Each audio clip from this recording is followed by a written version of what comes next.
Hello, friends.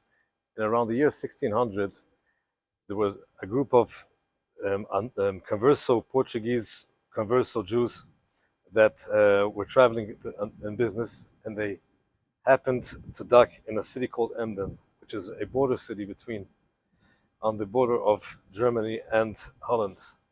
And the rabbi there was called Uri Feivish, Rabbi Uri Feivish Halevi. And when they met him, they um, they were complaining that they have an issue of keeping their Jewish practice the way it should be. And the Portuguese were expelled in 1497, actually not expelled, but forcibly converted in 1497 in Portugal. But since they were forcibly converted, so the Inquisition had only started in like 1536, and they had learned how to keep their Jewishness in secret, and it was an open secret. Everybody knew that they kept their Judaism secret, but they had a difficult time. So he convinced them. He said, "Listen," he advised them, "Why don't you go to Amsterdam? There you'll be able to practice your religion freely." Why? Because in the year 1579, the northern colonies, the Dutch northern colonies, which was known as the Spanish colonies, they rebelled against the Spanish crown because they were they were Calvinists, Protestants, and they rebelled against the crown, and they actually were persecuting the Catholics, the local Catholics.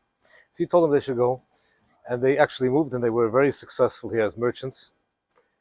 And around the year 1614, the Uri Feivish Halevi was invited by them to be their first rabbi. So it was actually an Ashkenazi rabbi that was the first rabbi of the Sephardi community in Amsterdam.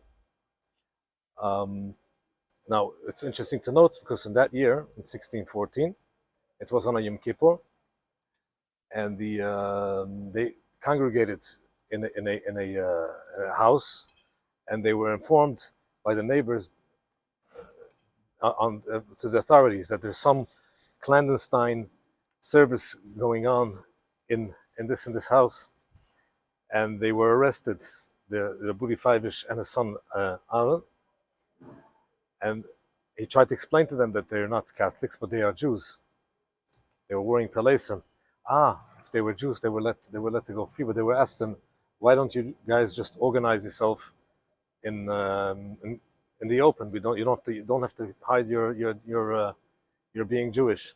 And that's how they organized, and eventually they got together and they built this magnificent edifice in, as we see, in 1675. Now, this Uri Feivish Halevi, since he was their first rabbi, and the Sephardim had certain rules that only applied to their people. Meaning, if you had prayed in their synagogue, then if you were Ashkenazi, you would have to sit in the back benches or on the sides. It didn't apply for the descendants of Uri Feivish Halevi and his descendants for the next 100 years. That it was written in the rules of the congregation that the descendants of Uri Feivish Halevi will have the regular privileges as the Portuguese community. Now, it's interesting to note that by the time he passed away, the Uri Feivish Halevi, he and his son had done more than 2,500 circumcisions that was done by the Uri Feivish Halevi. And more about the synagogue and the other rabbis that officiated here in the next video.